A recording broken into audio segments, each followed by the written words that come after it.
Biden went to Israel last week, and several highly symbolic events took place. First, there was the incident of the broken glass. Netanyahu gave Joe Biden a gift of a glass frame, but he broke it before he handed it to him, and when he did hand it to him, he handed him shards of glass, and glass was flying everywhere.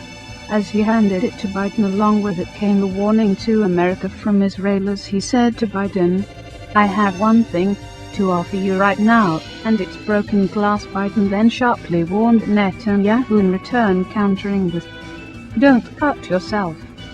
Here is the account from Fox News.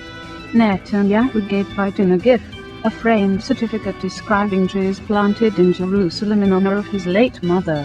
Only Netanyahu broke the glass, and, according to one account, shards flew all over. "Thank you, Joe.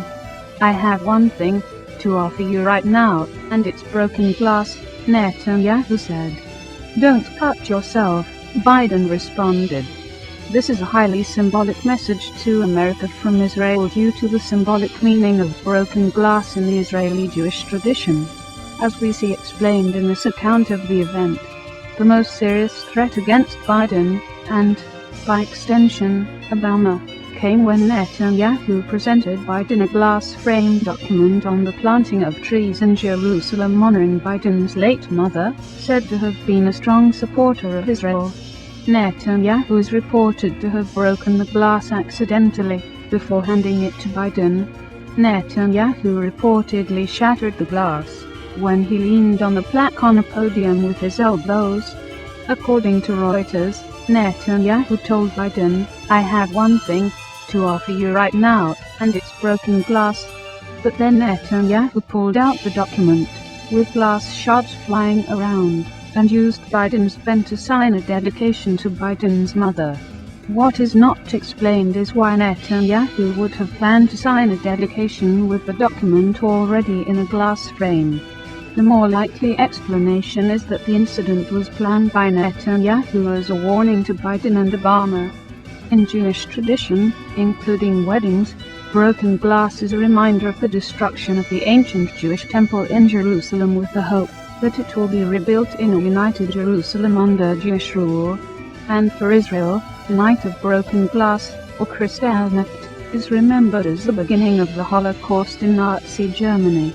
In protocol and symbolism-conscious Israel, the idea of handing the U.S. Vice President broken glass was obviously not an accident.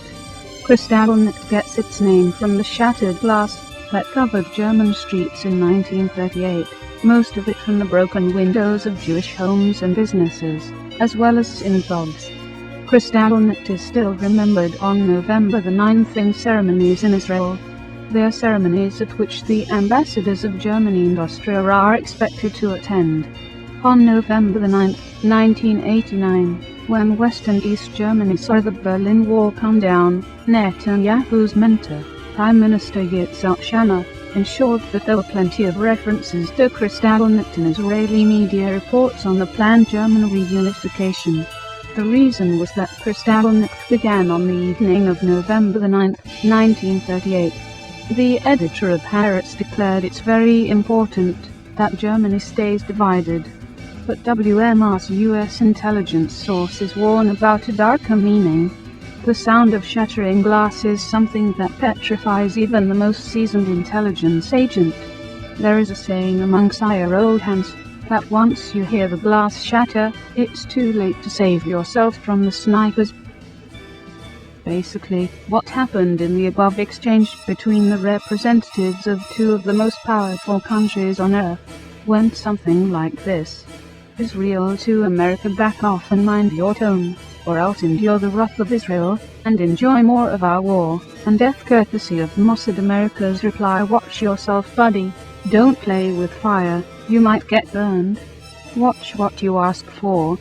You're offering us broken glass, but make sure that don't get cut in the process.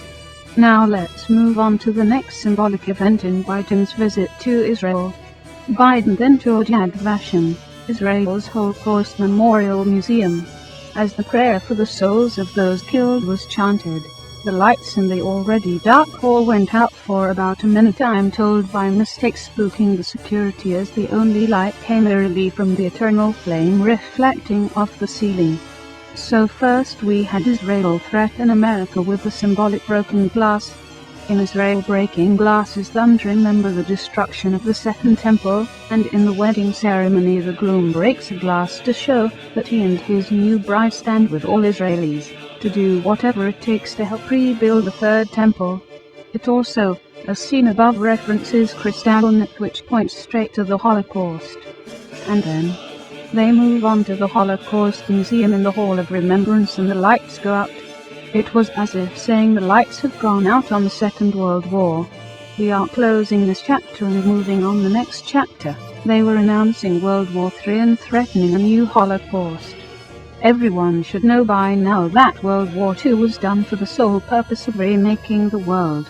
They slaughtered a lot of innocent people, so that they could then scream about how wrong it was too, so that they could found Israel, to right the many wrongs. The problem is that they created the wrongs in order to get the predetermined solution of a home for the poor victims. I'm all for everyone having a home. I am not for killing multiple thousands of innocent people to push an evil agenda. So in the above events we see that the announcement was made by Israel loud and clear: World War III is coming. To accomplish the next phase in the Israeli plan for world domination, the building of the Third Temple. World War II and its phases over, the lights went out on it, but there will be a new phase, broken glass, new Holocaust, to lead to the building of the Third Jewish Temple and Jewish rule. Lastly, the only light came from the eternal flame. The eternal flame marks every grave of those who have been murdered by the world elite and every crime scene that the powers that be have planned and carried out. An eternal flame marks the spot Kennedy was killed.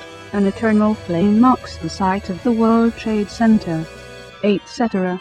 An eternal flame is symbolic of the bloodline that they kill and die for. The bloodline that they trace back to the beginning, and that they claim gives them the right, the divine right, to rule over us all, and kill us, if it suits them. The bloodline right to control the world and rule from a throne in Jerusalem. They were giving us a heads up. WW3 is on the horizon as they aim to accomplish the next and final part of their sick and evil plans for the world.